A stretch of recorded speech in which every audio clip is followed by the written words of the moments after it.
annoys my mom so much. So, Well, that's a great reason to do it. Annoy your mom.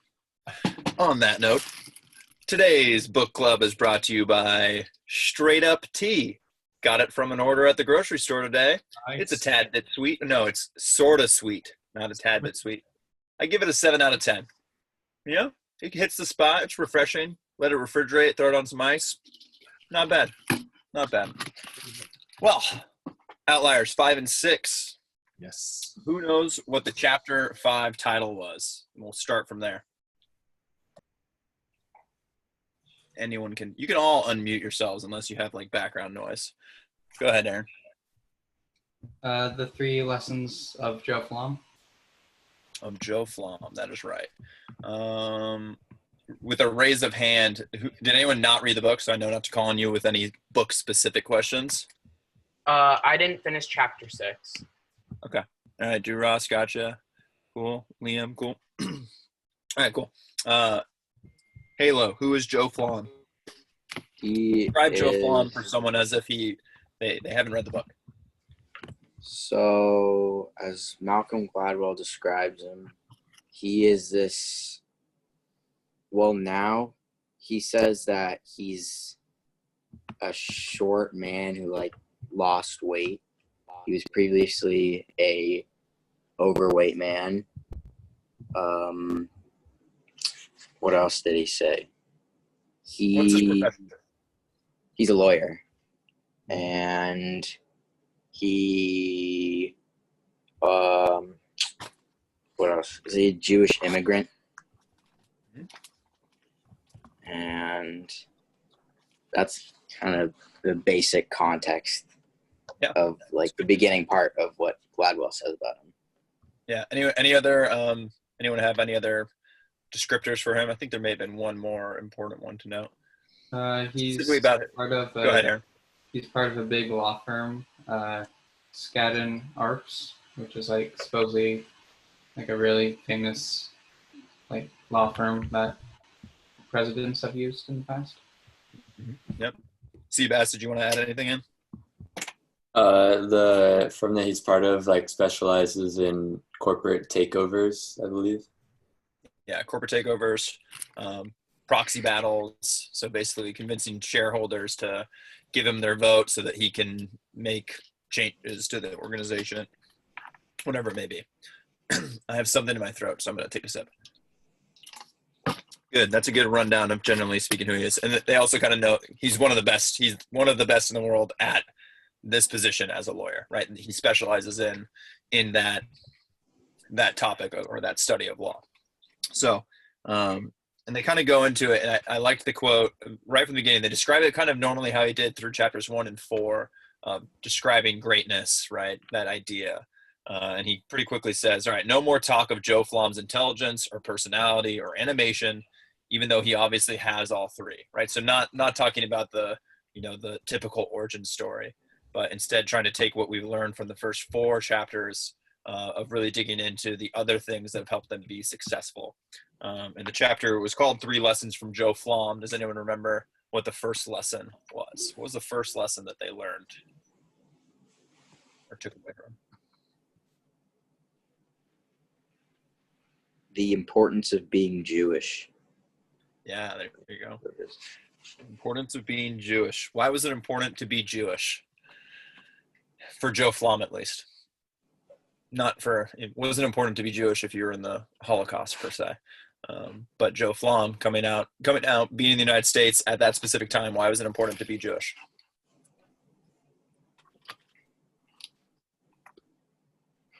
Anyone remember? They were discriminated against, so the top law firms typically wouldn't hire them. Yeah, exactly. Right. And Seabass, dig into that a little deeper. What was that? What did that look like? What did it sound like? What were some of the excerpts they kind of gave in regards to being a Jewish person walking into one of the bigger law firms? I think they talked about in his interview, they basically turned him down because of his antecedents, which is basically just stating because of his race, they weren't likely to hire him. Mm-hmm. Yeah. Yeah, I think where was the quote? It was, "You've done quite well for a boy of your is it antecedents? Antecedents? How do you say that word, John?" I was thinking antecedent, but I could be Yeah. wrong. Either or, yeah. Oh, yeah. Because of his ancestry, right? Because he was Jewish. You've done pretty well, even though you're Jewish. Was essentially what some of the bigwig law firms in New York were saying at the time. To Flom and a lot of other lawyers, as we kind of come to discover, right? And so, why was it important that he got shut down? Why was it important that he got turned away by those bigwig firms? It taught him to like keep going, and like it built up his resolve and helped him become like fiercer and like that kind of thing. Sure, that was definitely part of it. Go ahead, Aaron. Like forced him to make his own law firm, which kind of took off. Yeah, so it forced him into what they kind of called that second tier of law firms, right? And so they weren't in the I believe they called them white shoe firms, which was kind of a nod to the white shoes that guys would wear to the big fancy parties. So he wasn't in a white shoe law firm.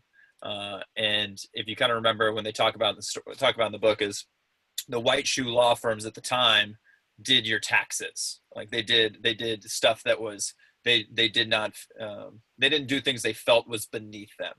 And one of the things that they felt was beneath them was litigation, so lawsuits between companies, and then corporate takeovers, proxy wars, which is what Flom specializes in.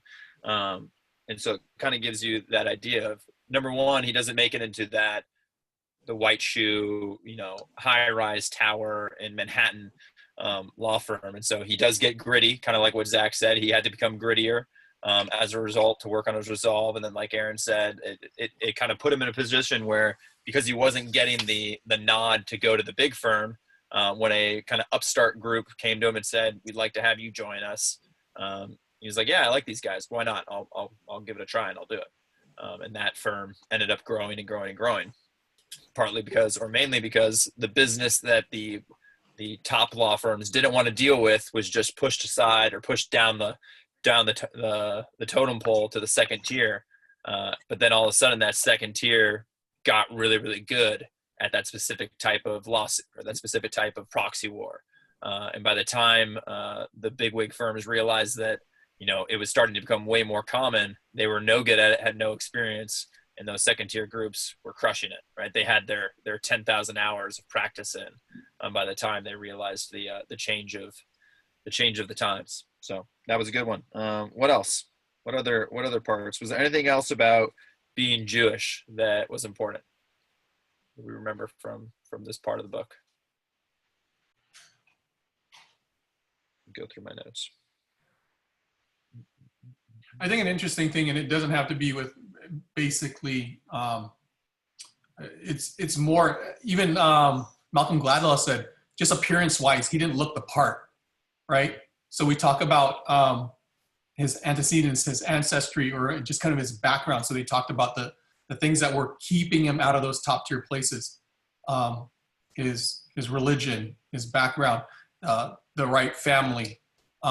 And it was interesting because I was trying to find a picture of him when he was younger. I found some pictures of him when he was a little bit older, and they said he thinned out a little bit and was a little more polished. But they said, I'll tell you this, I've been in the workplace and I've seen somebody sit at his desk and fart in front of me. So they said that Flom would flatulate in front of people. But it was interesting because that kind of, like, I don't really care kind of attitude lent itself to kind of this hostile takeover, right? Proxy wars. These were things like Matt said were beneath the top tier firms, but these kind of aggressive tactics weren't beneath kind of his background or how he was brought up. So it lent himself to being very, very successful in that type of kind of practice. Yeah, that's great.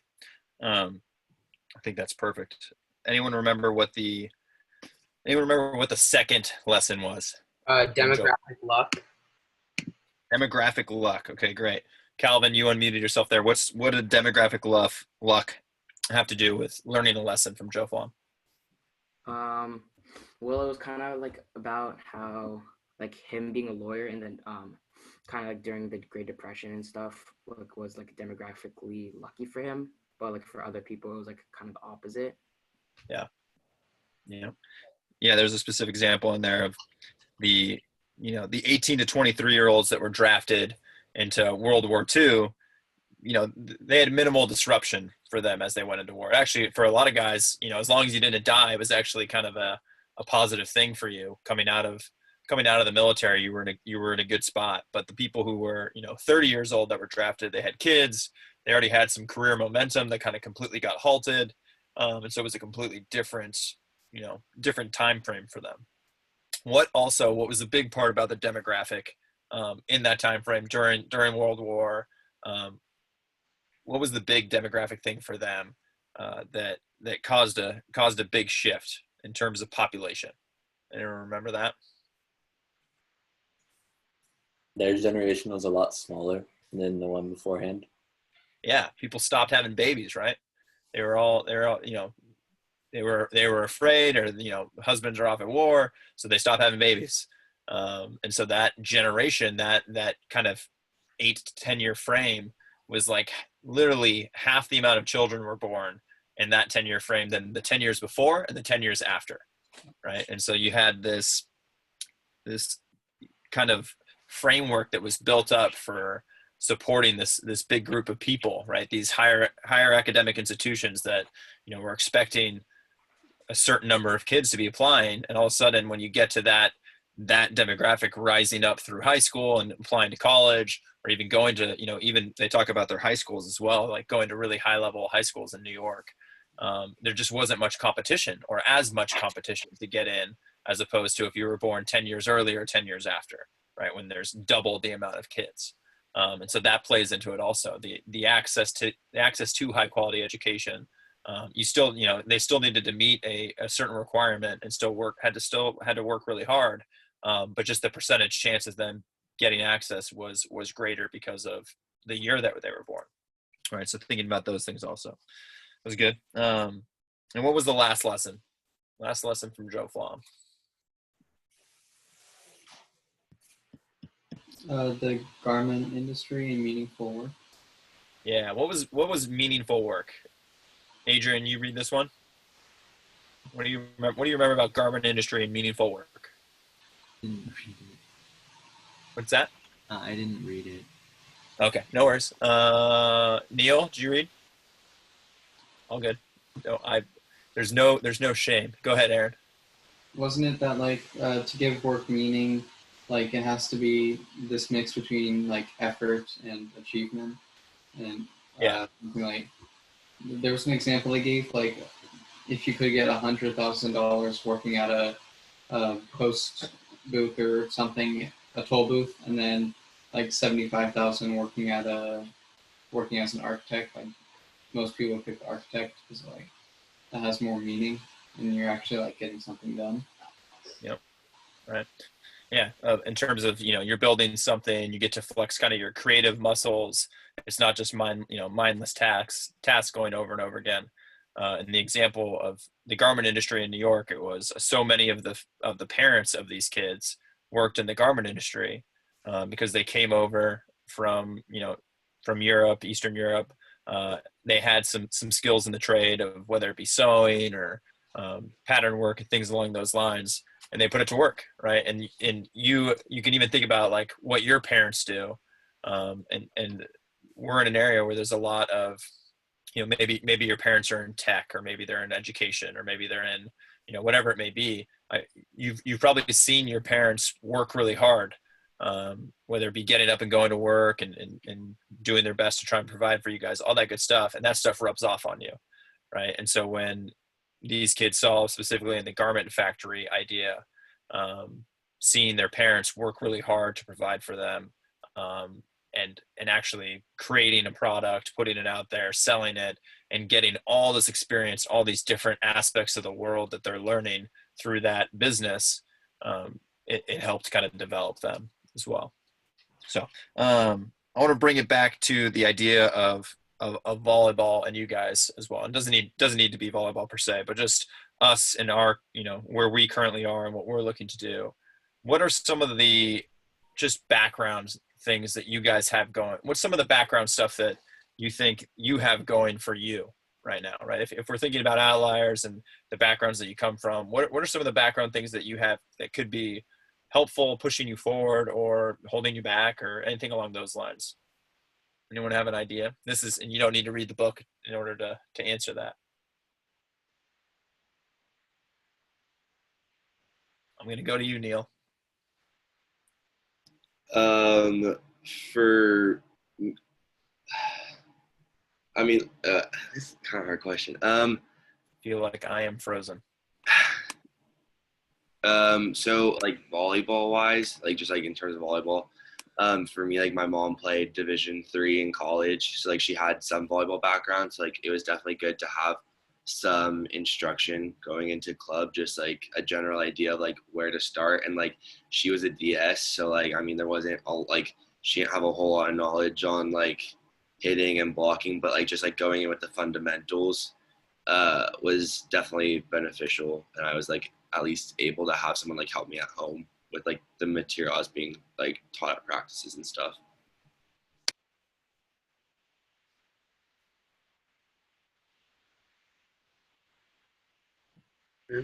Looks like Jack's the host now. Looks like we left Coach Matt for a second.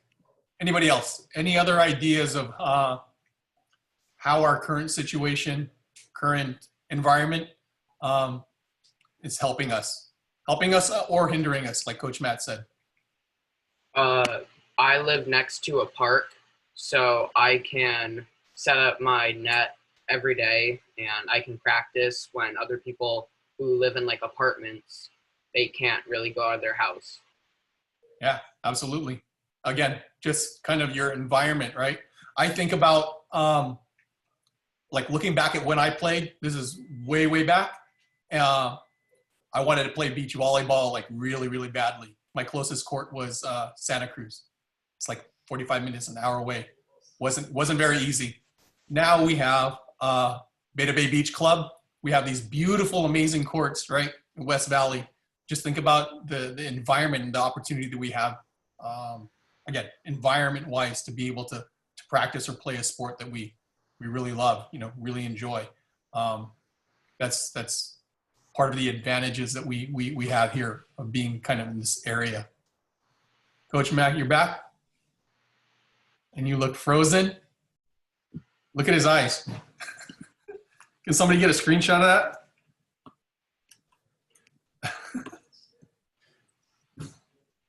Cool. You there, Matt? Tapping with my internet, but can I be heard right now? Yeah, you're good now. Okay, I am. All right, good. Sorry, everyone.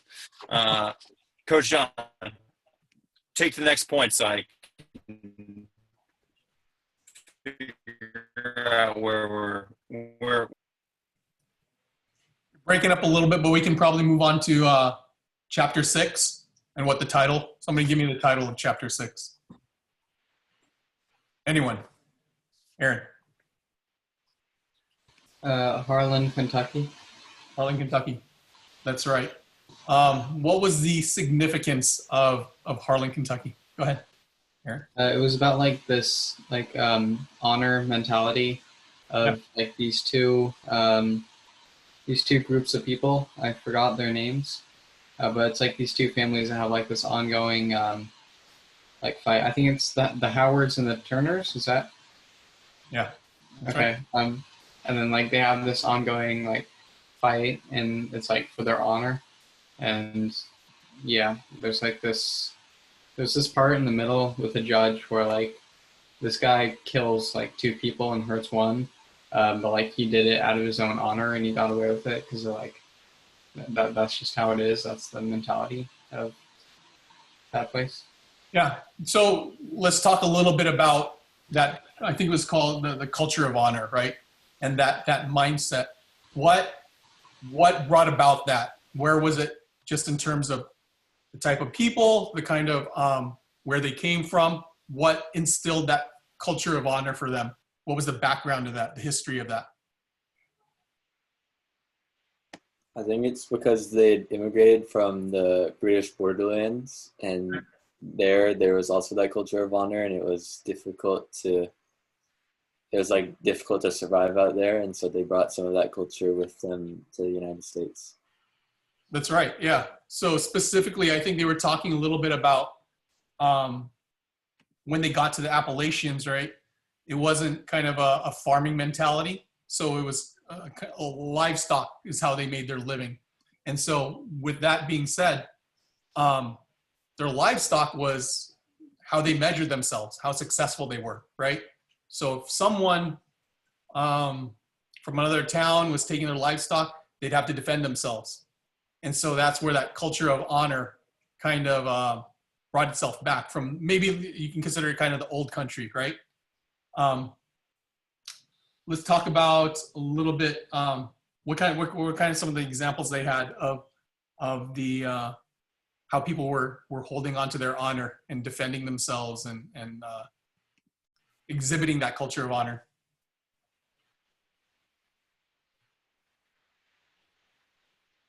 It's kind of violently, right? I think it was really interesting that they were talking about, like Aaron is saying, there was a case against someone, and mostly the jury were on the side of the person who committed the murder, right? And they said, yeah, what else would you do? You would protect yourself and protect your honor. And it was interesting that all these acts were pretty violent, right? These weren't just let's go over and let's cuss each other out. But what was it about the interactions that was particularly significant between any kind of like two feuding families? I think they mentioned like the initial kind of fight.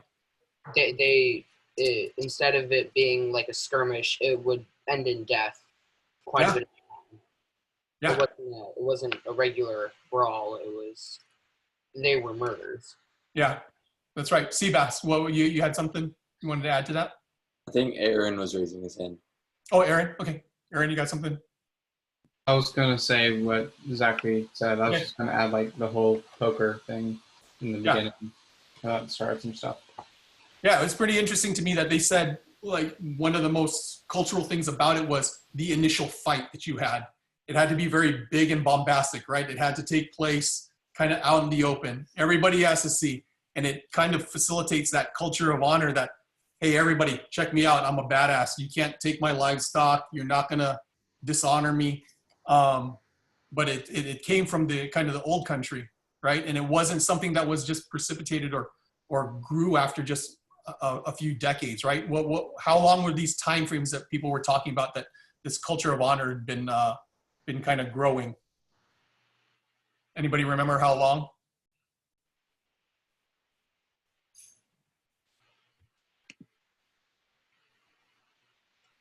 Anyone know how long America's been a country? 200 years?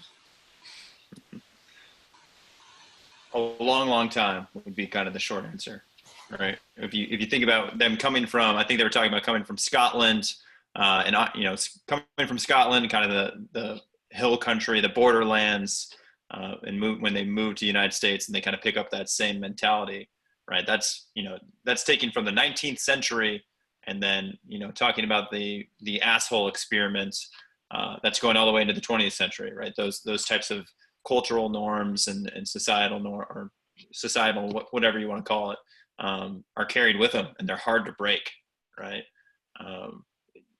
I know, like I'm Irish. Neil's Irish as well. I know my Irish roots are. My dad's always told us we Irish are horrible at explaining our emotions. We will pretend like everything is fine the entire time until the very last moment when we will absolutely implode, which I know I am guilty of, most definitely, of holding emotion in and trying to be cool, calm, collected, everything's good, and then just the Irish anger will break out of me.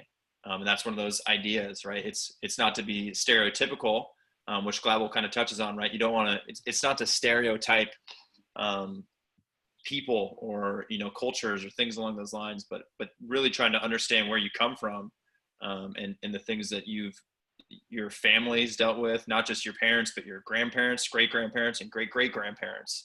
right? Those are things that are passed down knowingly or unknowingly.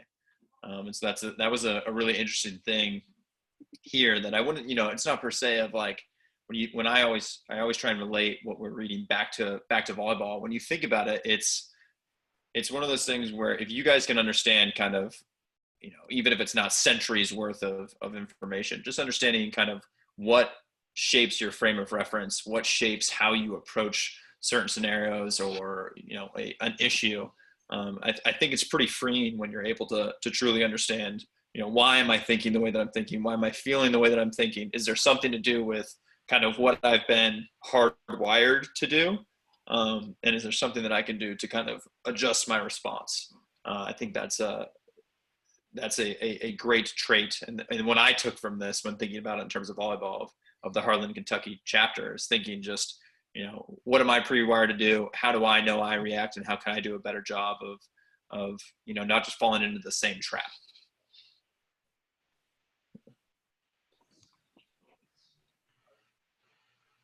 Did we, Coach John, I think I heard you guys talk about the, obviously the culture of honor, but that murder trial and the quote of kind of, he wouldn't have been much of a man if he hadn't shot them, that idea. Yeah. Aaron went over that. Okay, That's cool. so. Very cool.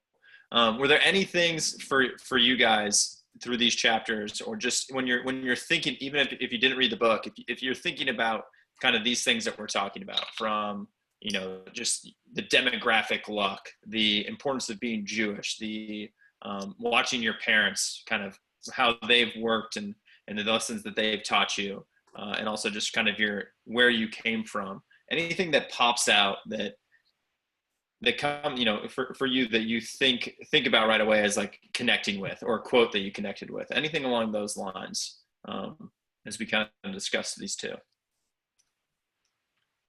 Open-ended question, I know. So I'm gonna go to Seabass just because I know Seabass, you've contributed quite a few here. So anything that you right off the bat kind of connected with? I think it's just still working with that common theme of opportunity, and like your background could prepare you for success, but that's just like the idea that there's not really a set like group of characteristics for success. It also depends on your ethnic background, what time, like what demographic you're in when you were born, and it's just more examples are coming in of how your culture kind of molds you and affects you and determines how successful you're going to be in the future. Yeah, that's great. Aaron, yeah. I thought also about the whole like using your disadvantage to your advantage. Like for Flom, it was being Jewish was a disadvantage for him, but that ended up being his advantage. So like sometimes, if something's not good, you can try to use that to your favor. Yeah, kind of like what Seabass is saying there, just being opportunistic, yeah. Right? Of knowing, or at least being able to feel like something's there, right? That you can make something out of, right? It's not one specific thing that puts you in the right spot at the right time. There's a whole lot of different factors that come into play, and it's just having the wherewithal to identify that there's an opportunity or a chance, and be willing to take it and jump at it and keep working at it until something does click, right? Anything else? Any guys that didn't read anything when you didn't read and you haven't had the specific knowledge or specific reading through, but when you hear us talking about it, anything that comes about that you have a question about, right? Because I think it's always good to think like, not every word needs to be, the gospel of this is the truth, but, questions of, I don't quite agree with that, or I didn't quite understand, anything along those lines.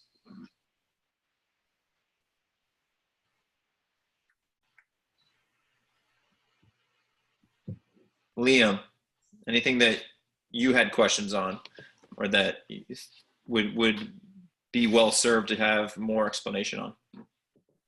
I don't know.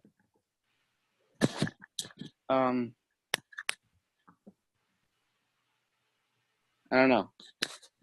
Fair Yeah. enough. He doesn't know. Yeah, Ross, how about you?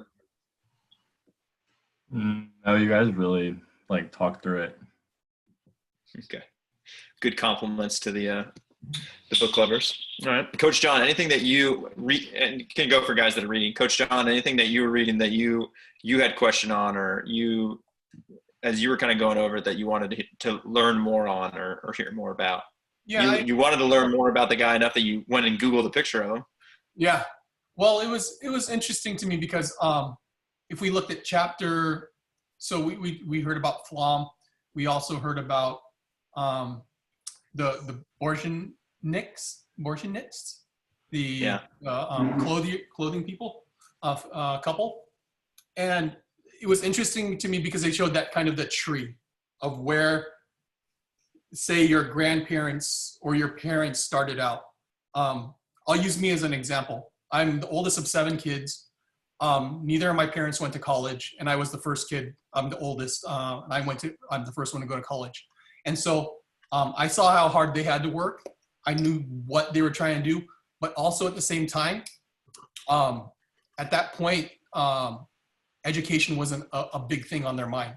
So they would tell me, work for the city, work for the county, retire early, what have you.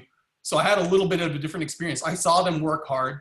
I saw what they were doing, but I wanted to do a little bit better. And if you look at that tree that they're showing, their families were in the garment industry. They're busting their butts, right? Almost like these had terrible, terrible conditions, like nothing that would be able to be done, in our current day of work conditions. But from my perspective, I didn't want to have to work that hard. I wanted to go to school, go to college, and do a little bit better. Each generation, you want your kids to do better than you did. And so that's, we've attained a certain level in our life, my wife and I, and now we want our kids to do even better than we did. And that's what you saw in that flow chart. That tree of these people coming from Eastern Europe and just really busting their butt. So they were in the garment industry. Now their kids were doctors, professors, lawyers, and the grandchildren were following the same footsteps. So I think it's a really good example of, parents that work hard, kids that work hard. You see that there's parents that work hard, and that was evidenced by all these families that they had there. Yeah. I thought that was, for me, when I was it wasn't really a question, but just the thing that I was interested in as well was digging into that idea of parents, and also just the kind of the environment that you're growing up in, and how that can affect you, and what role that plays, and all that good stuff. And my own thinking of like my family, when I saw that same chart of like grandparents, parents, and children. Sure. I'm a volleyball coach, and that's what I do. My parents both were collegiate athletes. They both work at schools, but they both have coached sports their entire life. My grandfather was a basketball coach at Santa Clara and was an athletic director there, so on and so forth down the list, right?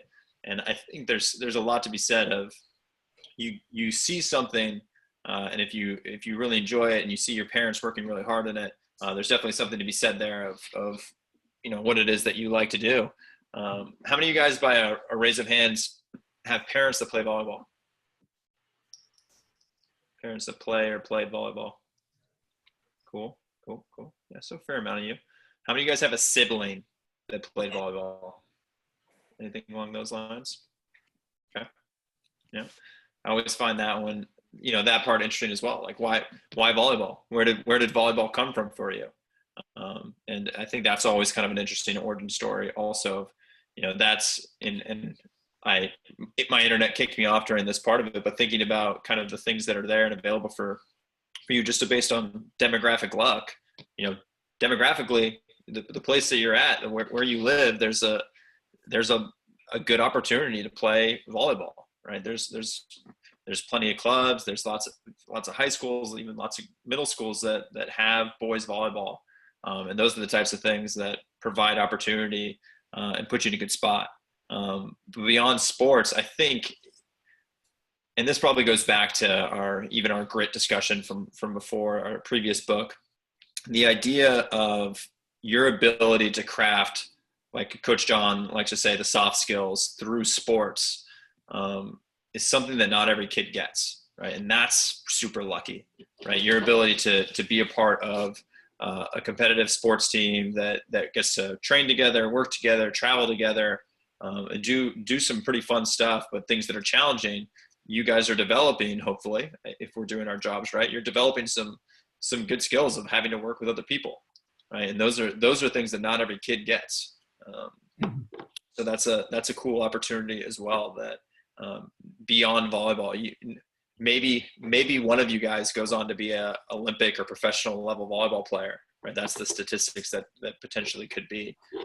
But hopefully, all of you guys go on to be really upstanding young men, and find something that you're super passionate about that you crush, right? That is your outlier moment that you get to pick up and run with. And those are the cool things. I think sports gets to teach a lot of life lessons, and I think it teaches a lot about kind of hearkening back to what Seabass was talking about of being opportunistic, right? Of seeing an opportunity and striking it, right? Everyone probably knows that feeling of like winning a game where you felt like you had an opportunity to win, but no one else did. That's a good feeling, right? Call it an upset, call it whatever you want. Those types of things happen, and it can really teach some good lessons there. It's good. Coach John, any closing thoughts before we sign this one off? No, I think just really quickly, I was thinking about this last week when you talked about the soft skills. If you guys are lucky enough to be kind of the captain of your team, I've seen it happen. There's a bad call. You gotta, coach pulls you over, go talk to the ref. We talk about the soft skills, right? You can approach that ref and be pissed off and yelling and like, that was the wrong call, whatever. I've seen people approach things differently with referees, someone of authority, and having those soft skills. Even from the coach's perspective, I've seen coaches be able to get calls reversed, calls changed, what have you, because of the way that they've approached a ref, right? So playing sports, like Coach Matt said, this gives you guys an amazing opportunity to be able to practice those things that are beyond volleyball, completely beyond volleyball. This is you talking to a professor, you talking to your parents, this is you talking to your boss, whoever it is. So one of the underlying themes here through grit and outliers is having the ability to have these extraordinary opportunities. And playing volleyball, playing for Beta Bay, I think is an extraordinary opportunity that you guys have to learn. Perfect. My last one is I got a little assignment. If anyone that you don't have to take it, if you want to take this challenge, go ahead and do this. It is get a Post-it note or a piece of paper or a piece of tape, and I just want you to write a challenge for yourself and tape it up to your mirror. The mirror that you use in the morning to brush your teeth or that you go shower in, go tape a challenge up on your mirror. And the challenge can be something where you're trying to be opportunistic, right? Of trying to put yourself in the best possible situation you can to grab an opportunity when it arrives. Could be working out, could be something, reaching out to someone, trying to get ahead of, talking to a professor or talking to a college counselor. If you're, a 16, 17-year-old reaching out to colleges, whatever it may be, put a challenge for yourself on a Post-it note, stick it on the mirror and go. My challenge for myself, just so you know, is 100 push-ups, 200 flutter kicks, and 100 squats every day. That's my current challenge to myself, just because I need to be more active with what I'm doing. That's what I want to do. So whatever you want to add in, throw it up there. Throw it on that mirror and see if you can accomplish that for a week when we come back in on Wednesday. I think thus far I gave Halo a challenge, and I think I only heard him say like once this entire time. I was off the call for about 10 minutes, but I think he took note and took that to heart. So nice job to you, Halo, demonstrating right off the bat. Very cool. All right, adios, gentlemen. Thanks for joining. See you guys for Film Friday and next week. And thanks again. Thank you, guys.